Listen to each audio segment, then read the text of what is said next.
আসসালামু আলাইকুম। আমি সৈকত বলছি জার্মানির ইংগলস্টাড সিটি থেকে। লাস্ট ব্লগে আমরা শেয়ার করেছিলাম যে আমরা আবারও ডেইলি ব্লগে আসতেছি। আমরা মানে আমি তাসলিমা, আপনারা জানেন হয়তো, যারা অনেক দিন আগে থেকে ভিডিও দেখছেন আমাদের, তারা হয়তো জানেন যে আমরা প্রথমে ডেইলি ব্লগ দিয়ে শুরু করছিলাম আমাদের ব্লগিং। মূলত আমার ওয়াইফ ব্লগিং করতো, আমি হয়তো ক্যামেরাম্যান হিসাবে থাকতাম। তো সে রিটায়ার করছে খুব অল্প সময়। তার রিটায়ারমেন্টের পর আমি ব্লগিংটা করছিলাম, কিন্তু শুধু ট্রাভেল বেস ব্লগ করতাম আমরা। আর এখন যেহেতু ট্রাভেল হচ্ছে না, আর আমাদের কিছু ভিউয়াররাও চাচ্ছেন যে আমরা কিছু ব্লগ শেয়ার করি, তো আমরা চেষ্টা করব আপনাদের সাথে কিছু ডেইলি ব্লগ শেয়ার করার জন্য, যে আমরা কীভাবে জার্মানিতে দৈনন্দিন যে কাজগুলি হয় কীভাবে করে থাকি। তো এখন বের হলাম, আসলে একটু মুডটা খারাপই হয়ে গেল। আমি আসলে প্রায় 1-1.5 বছর হয়েছে বাংলাদেশের টি-20 ওয়ার্ল্ড কাপের পর থেকে আমি আর আসলে খেলা দেখি না। তো একটা ছোটো ভাই আজকে অফিস থেকে আসার সময় বলতেছে, ভাই, মানে সে ফোন করছিল এই টুকটাক কথা বলার জন্য, ফোন করছে, সাথে বললো, ভাই আমি বাংলাদেশের খেলা দেখতেছি, খুব ভালো ব্যাটিং করছে, ভাই আপনি বাসায় যদি পৌঁছাতে পারেন তো খেলাটা দেখেন, খুব ভালো লাগবে আপনার। আমি বললাম, দেখো আমি খেলা দেখি না, বাংলাদেশের খেলা দেখি না। কার সাথে খেলা? বললো ইউএই, আরব আমিরাতের সাথে। আমি বললাম, আচ্ছা ঠিক আছে। যাই হোক, দেখাই আমার বাসার পাশেই এই হোটেলটা, আরা হোটেল, এবং এটা মোটামুটি 2 স্টার হোটেল বলতে পারেন। যেহেতু আমি যে সিটিতে থাকি সেটা ইংলিশস্টাড, সেটা অডির হোম টাউন বলতে পারেন। এখানে অডি যে কোম্পানিটা, এইখানেই তাদের উৎপত্তি, এবং এখানেই তাদের হেড অফিস, এবং এখানেই সব মেইন সারা ওয়ার্ল্ড বেস যে কাজগুলি হয় অডি এখান থেকে কন্ট্রোল করা হয়। এর সুবাদে আসলে ফলসভাগেন গ্রুপের অনেকগুলি আছে, এছাড়া ক্যারিয়ার যে অডি ফলসভাগেন গ্রুপের একটা প্রজেক্ট, সেটার উৎপত্তিও ইংলিশস্টাড, মূলত ভলসবুর্গ আর ইংলিশস্টাড। তো এই সুবাদে আর কি আমাদের এখানে হোটেলের অভাব নাই, এবং ছোট শহর হলে খুব এক্সপেন্সিভ, মানে তুলনামূলকভাবে অনেক এক্সপেন্সিভ। এটা একদম ছোট শহর কিছুই নাই, তারপরও অনেক এক্সপেন্সিভ, আর অনেক মানুষজন আসে। যেটা বলতেছিলাম, মুডটা খুবই খারাপ হয়ে গেছে। সে আমার বললো, ভাই খেলাটা দেখেন, মজা পাবেন, বাংলাদেশ ও মোর দেন 250 করতে পারে। তো এই কথা শুনে বাসায় এসে খুব তাড়াতাড়ি করে খাওয়া দাওয়া করলাম, খেলা দেখতে বসলাম। অ্যাজ ইউজুয়াল 205 করার পরও বাংলাদেশ আরব আমিরাতের সাথে কথা আটকে যেতেছে, জিতে হারিয়ে গেছে ম্যাচ। মানে বাংলাদেশের খেলা দেখলে আপনি কিছু গুণা কামাবেন, কারণ আপনার অটোমেটিক মুখ দিয়ে গালি বেরিয়ে যাবে। যাই হোক, খেলার কথা বাদ দিই। আজকে আপনাদের সাথে যে জিনিসটা শেয়ার করবো, যে আমরা কোনো কিছু অর্ডার করলে, যেমন ইবে, টিমো অথবা আমাজন থেকে যখন আমরা কোনো কিছু অনলাইন শপিং করি, তো অনেক সময় আমাদের প্রোডাক্ট ফেরত দিয়ে দিতে হয়, ভালো লাগে না, বা যেরকম আমরা অফিসিয়াল পেজগুলোতে যেরকম দেখে থাকি হয়তো সেরকম ম্যাচ হয় না আসার পরে। বিশেষ করে আমরা যখন বিশেষ করে কাপড় চাপড় যখন কিনি, হয়তো সাইজে হয় না, বা কালার সেম করতেছে না। বিশেষ করে মেয়েদের ক্ষেত্রে আমি তেমন অর্ডার করি না, আমার ওয়াইফই অর্ডার করে সারাক্ষণ। তো ওই অর্ডারগুলো আমরা ফেরত দিই, এবং এই ফেরত দিতে আমাদের কিন্তু কোনো হ্যাসেল নেই। আমাদের 24 আওয়ার্স এখানে পোস্ট শপগুলি খোলা থাকে। তো আপনি যখন অটোমেটিক্যালি ফেরত দিয়ে দিবেন অনলাইনে, তো ওরা ফেরত পাঠানোর একটা কিউআর কোড পাঠায় দেয়, মানে ওরা যে লেভেলটা, রিটার্ন লেভেলটা, সেটা একটা অ্যাজ এ কিউআর কোড পাঠায় দেয়, যেটা আপনি এখানে মেশিনে প্রিন্ট করে ইজিলি আপনি স্ক্যান করে আপনি ওটা ফেরত দিয়ে দিতে পারবেন। এটা 24 আওয়ার্স খোলা থাকে। এবং আমার ঠিক বাসার পিছনে, আমি আপনাকে দেখাই, এটা হলো একটা বুথ, মানে ডিএচএল এর বুথ। এখানে আমি এসে প্রিন্ট করে জমা দিয়ে দিতে পারবো। এটা পিছনে বাসাটাই আমাদের, বাট আনফর্চুনেটলি আমাদের একটু ঘুরে আসতে হয়। কারণ হলো এখানে একটা বাস স্টপেজ আছে, এই যে বাস স্টপেজটা, সেই বাস স্টপেজের কারণে মানুষজন এত বেশি হয়ে যায় যে তারা শর্টকাট মারার জন্য আমাদের বাসার এই রোডটা বেছে নেয়। তো এই জন্য আমাদের যে অ্যাপার্টমেন্টগুলো, এখানে 4-5টা অ্যাপার্টমেন্ট, এবং অ্যাপার্টমেন্টগুলোর যে ইউনিটি আছে, একটা কী বলে এটাকে, ফেজাম, মানে আমাদের যে মিটিংগুলি হয়, তো সেখানে ডিসাইড করা হয়েছে যে এটা ক্লোজ করে দেবে। তো আমার 30 সেকেন্ডের পথ, হয়তো 1.5 মিনিট লেগে যায় আর কি, জাস্ট একটা বিল্ডিং ঘুরে আসতে হয়। যাই হোক, আপনাদের সাথে শেয়ার করবো যে আপনি ডিএচএলে আমরা কীভাবে প্যাকেট রিটার্ন করি। একমাত্র আসলে ডিএচএলই এই পোস্ট বুথগুলো অ্যাভেলেবেল। এছাড়া হারমেসের আছে কিন্তু খুবই কম। হারমেস ওরাও একটা company, transport company, packet transport করে, এটা ফ্রেঞ্চ কোম্পানি। তো তাদের খুব কম স্টল বা এরকম বুথ আছে, অর্থাৎ ডিপিডিরও আছে খুব কম। বাট প্যাকেটের জন্য ডিএচএল 24 আওয়ার্স প্রতিটা এরিয়ায় উইদিন 1 কিলোমিটার আপনি দুইটা পেয়ে যাবেন অ্যাটলিস্ট এই টাইপের বুথ। সেখানে আপনি ইজিলি প্রিন্ট করে দিতে পারবেন। চলেন আসেন আমরা দেখাই আপনাদেরকে।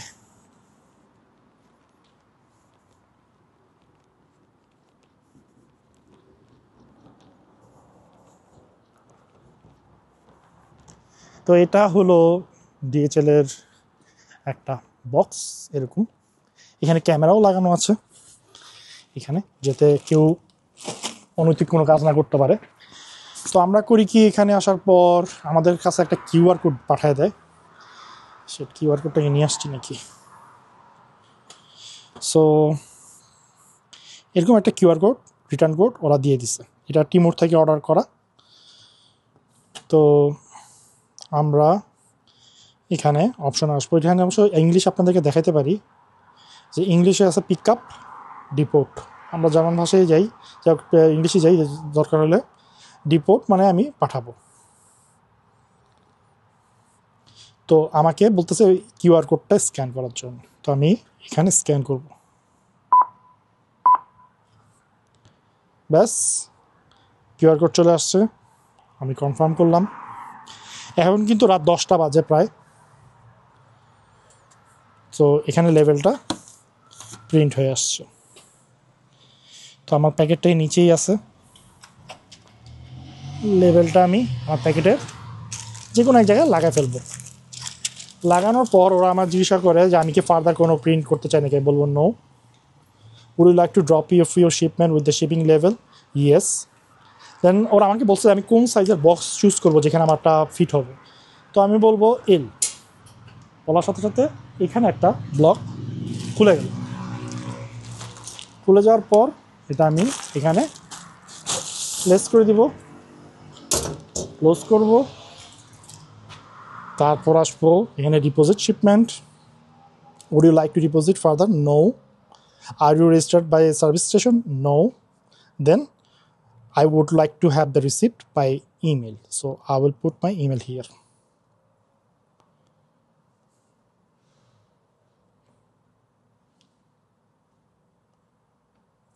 তো এইভাবে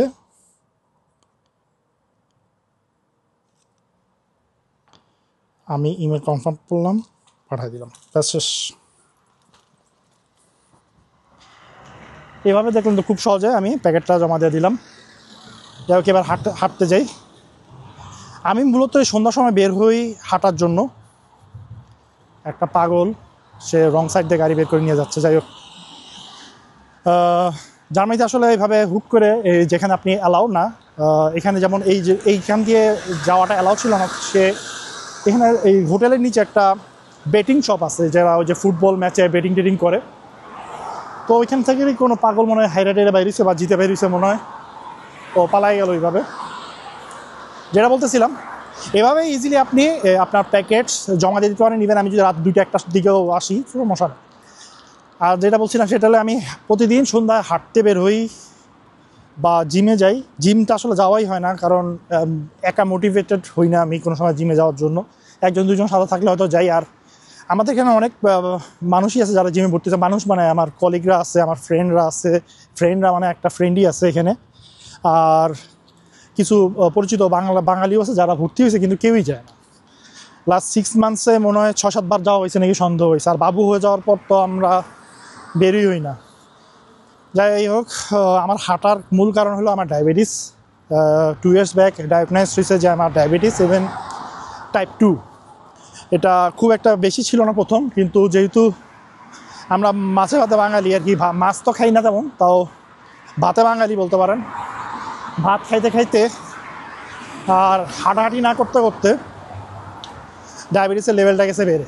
এখন আমার হাঁটতে হয়। ঠিক আরেকটা জিনিস দেখা যায় আপনাদের সাথে শেয়ার করি। আমার বাসার ঠিক অপোজিটে এই পেট্রোল পাম্প, যেটা সবসময় রাত 12টা-1টা পর্যন্ত খোলা থাকে, কারণ আপনারা হয়তো জানেন জার্মানিতে আর এটা হলো একটা বড় স্টোর। আর এখান থেকেই আমার বাসা দিয়ে আবার শর্টকাট যাওয়া যায়। তো ওয়াকিং ডিস্টেন্স 3 মিনিটের বা 2 মিনিটের মতন। তো সব কিছুই নিয়ারেস্ট, কাছাকাছি। যেটা বলতেছিলাম, কি বলতেছিলাম সেটাই ভুলে গেছি।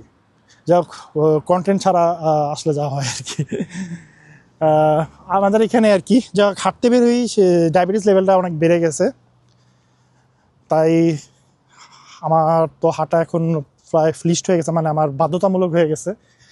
লাস্ট টাইম ডাক্তারের কাছে যাওয়ার পর সে প্রায় 3 মাস পর গেছিলাম। আমার প্রতি মাসে যাওয়ার কথা ছিল, বাট এই যে 3 মাসের ভিতর আমাকে তারা কল করেও নিতে পারে নাই। তারপরে যাওয়ার পর মানে হাতে পায়ে ধরে নিছি এমন একটা অবস্থা আর কি। এখানকে আবার হাউস ডক্টর যারা থাকে, এখানে প্রতিটা ফ্যামিলির একটা করে হাউস ডক্টর থাকে। মানে আমাদের পার্সোনাল ডক্টর না, বাট আমরা as long as we are living here, মানে আমরা যে প্লেসটাতে থাকি সেখানে আমি তার আন্ডারে সবসময় থাকি, এবং সে আমার মেইন ডাক্তার। আমার যদি এখন কোনো স্পেশাল কোনো রিকোয়ারমেন্ট আসে যে আমার সে সন্দেহ করতেছে যে আমার হয়তো কিডনিতে কোনো প্রবলেম আছে, তখন সে কিডনি স্পেশালিস্টের কাছে আমার রিকমেন্ড করবে, তখন আমার কিডনি স্পেশালিস্টের কাছে যেতে হবে। But as a general doctor, যারা আমরা বাংলাদেশে যেমন জ্বর হলে যাই, তো সেরকম একজন ডাক্তার হলো আমাদের প্রতিটা মানুষের জার্মানিতে, প্রতিটা ইভেন যারা কাজ করুক বা না করুক সবার আছে, এবং সবার একই মর্যাদা পায়। তবে এখন কিছু প্রাইভেট ইন্স্যুরেন্স আছে যেটা খুব এক্সপেন্সিভ, তাদের জন্য কিছু স্পেশাল ডাক্তার আছে, এবং তাদের অ্যাপয়েন্টমেন্ট এবং তার সব কিছু খুব দ্রুত পেয়ে যায়। জার্মানির চিকিৎসা ব্যবস্থা আমি বলবো না খুব আহামরি ভালো, কিছু ফ্যাক্টস আছে। সেটা হলো কিছু ডক্টর যারা বিদেশ থেকে, যেমন সাপোজ বাংলাদেশ থেকে বা ইন্ডিয়া থেকে বা জানি না মালয়েশিয়া থেকে কেউ হয়তো ডাক্তারি ডিগ্রি পাস করে এখানে জাস্ট 2 বছরের একটা কোর্স করে সে ডাক্তারের একটা সার্টিফিকেট নিয়ে চেম্বার খুলে বসা যায়। তো তাদের আসলেও কোয়ালিটি নিয়ে, তাদের স্ট্যান্ডার্ড নিয়ে সন্দেহ আছে, এবং আমার না, এটা অনেকেরই আছে। তো এইসব ডক্টরের কারণে আসলে জার্মানির চিকিৎসা ব্যবস্থা আমি বলবো না যে উন্নত দেশগুলির ভিতর অন্যতম একটা। হ্যাঁ, যাদের আবার টাকা আছে তারা আবার ঠিকই খুব ভালো ট্রিটমেন্ট পায়, মানে এই যে প্রাইভেট যারা এখানকার যারা প্রাইভেট ইন্স্যুরেন্স হোল্ডার, তারা খুবই ভালো বেনিফিটেড হয়। আর প্রাইভেট ইন্স্যুরেন্স খুবই এক্সপেন্সিভ, যেটা অ্যাজ এ আমি পুরো আমার ফ্যামিলি প্রাইভেট ইন্স্যুরেন্স ক্যারি করার মতন অবস্থা নেই আমাদের। এটাই আর কি বলতেছিলাম। তো এখানে ফ্রি ডাক্তার থাকার পরও আমরা ট্রিটমেন্টে যাই না। আমাদের আসলে আমি অনেক বাঙালিরই দেখছি যারা খুব একটা কেয়ার করে না তাদের নিজের ফিজিক্যাল কন্ডিশনসের উপর, বা ইচ্ছাও করে না যাইতে। হালকা পাতলা জ্বর হইলেও দেখা যায় প্যারাসিটামল খাইয়া বসে রয়েছে, তারপরে যায় না, যদিও সব কিছু ফ্রি। এটা আমাদের একটা বড় গাফিলতি যেটা আমরা করে থাকি। আমিও প্রথম করছি। প্রথম কি আমি প্রায় এখনও খুব একটা সিরিয়াস না, যদিও আমার হওয়া উচিত। আমাদের নিজেদের সুস্থ থাকলে আমাদের ফ্যামিলির আমরা সুস্থ রাখতে পারবো। আর আমরা নিজেরাই যদি অসুস্থ হয়ে পড়ি, আপনি আজকে আছেন কালকে নাই, আপনাকেও সবাই আজকেই মনে রাখবে, কালকে রাখবে না। আর ফ্যামিলি ভাবতেছেন, ফ্যামিলি যদিও আল্লাহ প্রতিটা মানুষের রিজিক লিখে রাখছে, তারপরেও তো উসিলা আপনি আপাতত। সেই উসিলাটা চেঞ্জ হয়ে আরেকজন আসতে তাদের উপরে আসলে একটু সময়ের ব্যাপার, একটু কষ্টের ব্যাপার, যা আপনার ফ্যামিলি হয়তো সহ্য করবে। এখনও তো আপনি আপনার ফ্যামিলির জন্য অনেক কিছু স্যাক্রিফাইস করে আপনি নিজের ফিজিক্যাল অবস্থার উপর গুরুত্ব দিচ্ছেন না, কিন্তু এক সময় আপনার জন্যই আপনার ফ্যামিলি সাফার করবে। তো ভেবে দেখবেন আর কি, যারা প্রবাসে আছেন বিশেষ করে সবারই কী অবস্থা। বরং বাংলাদেশে মানুষ অনেক সিনসিয়ার, একটু জ্বর হলে ডাক্তার কাছে চলে যায়, ভুল ট্রিটমেন্ট পাক বা সঠিক ট্রিটমেন্ট পাক যায়। আমরা এখানে যাই না। আমার হাত ভাঙছিল 2 বছর আগে। হাত ভাঙছে ঠিক বলবো না, মানে মচকায় গেছিল। তখন আমার ডায়াবেটিস যে ছিল আসলে আমি জানতাম না, এবং এটার কারণেই আসলে এটা, মানে এই যে আমি যাচ্ছি না আমি ট্রিটমেন্ট, আমাদের জার্মানিতে প্রতিটা মানুষের প্রতি বছর একবার, মানে যারা 14 নিচে, আমি গত 2 বছর আগে 14 নিচে ছিলাম, তখন মানে মিনিমাম একবার তাদের ফুল চেক আপ করানো উচিত। ইন্স্যুরেন্স থেকেও এটা রিকমেন্ড করে আমাদের। বাট আমার মনে হয় না 80% বাঙালি যায়। বাঙালি কেন, আমি 80% আমি বলবো না, ফরেনাররা, কিন্তু জার্মানরা ঠিকই যায়। তারা তাদের 16 আনা বুঝে নেয়। আমরা আসলে গাফিলতি করি, দূর ডাক্তারের কাছে কি গেলে ইঞ্জেকশন দেয়, এই করে সেই করে, সেই ভক্কর চক্কর দেখায়, ভয় পাই, যাওয়া হয় না। তো এটা না যেতে যেতে আমার 2 বছর আগে যখন হাতটা ভাঙে মানে কি মচকা যায়, সেই ব্যথা আমি প্রায় 6 মাস সহ্য করি। 6 মাস পর ডাক্তারের কাছে গেছি। ব্যথা মানে ওরকম ব্যথা হইতো না, শুধু হাত উপরে উঠতে পারতাম না, ভাবতাম যে এই হাতে হয়তো রগ গেছে বা ইয়ে হয়েছে, নিজেই ডাক্তারি করতাম আর কি। পরে যখন ডাক্তার কাছে গেলাম, বললো যে তোমার 2 হাতের তোমার যে শোল্ডারের যে জয়েন্ট আছে সেখানে তোমার মাংস ঢুকে গেছে। আমি তো শুনে অবাক, এই জন্য তুমি হাত উঠালে ব্যথা করো। যাই হোক, তারপর ডায়াবেটিস ডায়াগনোস করছে, যেহেতু কেন এটা রিকভারি করতেছে না, মানে অটোমেটিকলি এটা হওয়া উচিত ছিল। তারপরে প্রায় দীর্ঘদিন যাবৎ এটা ভূক্রান্তির পরও এখনও 100% ফিট হইতে পারিনি। এখনও আমি সাফার করতেছি, পুরোপুরি কোনো ওয়েটের জিনিসও আমি উঠাতে পারি না। আর এজন্যই বলি যে ভাই সিরিয়াস হয়ে যান, সবাই হাঁটাহাঁটি করেন যাদের বয়স 40 আপ হয়ে গেছে। যারা প্রবাসী আছেন বিশেষ করে তাদের আমাদের কিন্তু দেখার কেউ নেই, কারণ আমরা এখানে একবার অসুস্থ গেলে আমার ফ্যামিলি আর আমার এখানে ছাড়া কারোর কাছে আপনি হয়তো 1-2 দিনের সাপোর্ট পাইতে পারেন, কেউ দেখবে না। আজকেই শুনলাম, মানে আমাদের একটা গ্রুপ আছে এখানকার, তো এখানে দেখলাম একটা বাঙালি ছেলে নাকি স্ট্রোক করে হসপিটালে গেছে। তো মানে খুব খারাপ লাগলো শুনে জিনিসটা, যে আসলে একটা মানুষ কত অসহায় এখানে, যে স্ট্রোক করে চলে গেছে। তো ভাগ্য ভালো যে আরও একটা স্টুডেন্ট, আরও কিছু আমাদের রেসপন্সিবল ছেলে বাংলাদেশি ভাইরা আছে যারা খুব দ্রুত এটার মানে কি বলে, মানে তাদের টেক কেয়ার করতেছে। চলে গেছে হসপিটালে। আমি আসলে ম্যাচটা দেখি না, আমার ওয়াইফ দেখছে, সে দেখে আমাকে জানাইলো আর কি। তো আমি যতক্ষণে পড়লাম আর কি, ততক্ষণ দেখলাম যে না, সব আন্ডার কন্ট্রোলে মনে হয় আনছে। অবস্থা এরকম ভালো না হইলেও স্ট্রোক করছে, তো এখনও অবজারভেশনে আছে সম্ভবত। আর ক্লিনিক রুম থেকে সম্ভবত বলছে যে, মানে এখানকার হসপিটাল থেকে বলছে যে তোমরা এসে বেশি গ্যাদারিং করো না এই জায়গায়, কোনো কিছু হলে আমরা জানাবো।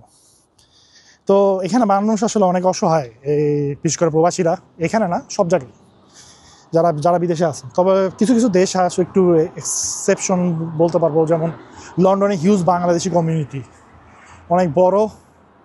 আমেরিকাতেও আছে, বাট ইউরোপে ইটালি বাদে আমি মনে হয় না, মানে ইটালি বাদে আর কোনো কান্ট্রিতে এত হিউজ কমিউনিটি হয় বাংলাদেশি বা ইন্ডিয়ান বা পাকিস্তানি আছে। যাই হোক, বলতে বলতে অনেক দূর চলে আসলাম। এখানে এই জার্মানিতে বা ইউরোপে এই যে বেটিংয়ের দোকানগুলো দেখতেছেন, এইটা খুবই লিগ্যাল, এবং জুয়া খেলাটা ওদের কাছে একটা মানে কি বলবো, মানে একটা নর্মাল জিনিস। মানে জুয়া খেলে যে টাকা ইনকাম করতেছে বা লস খেতেছে, ওরা বলে দেয় জুয়া খেলা তোমাকে মানে তোমাকে কি বলে এটা, নেশা, তোমাকে এটা নেশাতে ফেলে দিবে, তুমি জুয়া খেললে নেশাগ্রস্ত হয়ে যাবা, এটা বলে তারপর আপনাকে জুয়া খেলতে অফার করে, এবং তারা বিভিন্ন অফার করে, মানে আপনাকে প্রলোভন দেখাবে। এটা আবার বলবে যে জুয়া খেললে কিন্তু তুমি মানে একজন মানে এডিক্ট হয়ে যাবে আর কি। তো এই হলো অবস্থা আর কি ইউরোপের। আর আমাদের ডেইলি ব্লগে আপনাদের সাথে এই টুকিটাকি জিনিসই শেয়ার করব। শুধু একটা কথা বলবো যে আমরা যাই দেখাই ভাই, রিয়ালটা দেখানোর চেষ্টা করব, এবং আমাদের লাইফ দেখে আপনি প্লিজ এখানকার অন্যান্য মানুষের জীবনযাত্রা বা অন্যান্য মানুষের অবস্থা মানে জাজমেন্ট করবেন না, কারণ প্রতিটা মানুষের লাইফস্টাইল ডিফারেন্ট হয়, প্রতিটা মানুষ আলাদাভাবে বাঁচতে পছন্দ করে। আমি যেভাবে বাঁচি বা আমি যেসব কাজগুলি করি, এবং প্রতিটা মানুষের তাই করবে কিন্তু তা না। বা আপনি আমাকে আমি রাত্রেবেলা 12টার সময় হাসতে পেরেছি এরকম, তো আপনি ভাববেন না যে সবাই এই কামই করে। জাস্ট এটা আমি একটা উদাহরণ দিলাম যে আমাদের ইন ফিউচার অন্য কাজগুলো, যেমন আমি যদি আপনি কোনো ট্রাভেল দেখতেছেন, আমার যদি কোনো সমস্যা দেখতেছেন, বা আমি যেটা নিয়ে ডিসকাস করতেছি আমার ব্যাপারে বা আপনাদের সাথে আলোচনা করতেছি, সেটা সবার সাথে হচ্ছে তা কিন্তু না।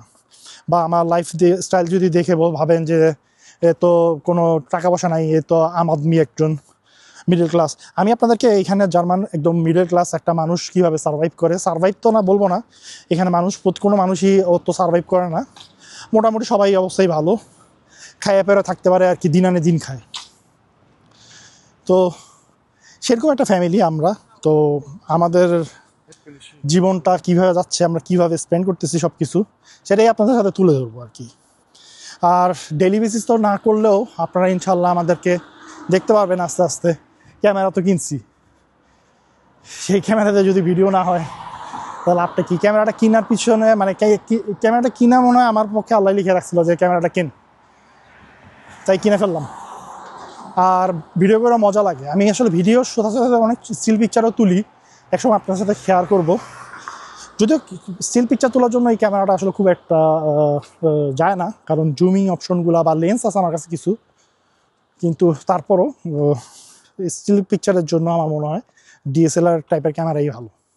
বাট ভিডিও অসম, এখানে এর ফিজিবিলিটি সাথে তুলনা করা হয় না, আমি তুলনা করতে পারি না। তো আমার টার্গেট থাকে প্রতিদিন অ্যাটলিস্ট 3 কিলোমিটার থেকে 4 কিলোমিটার হাঁটা।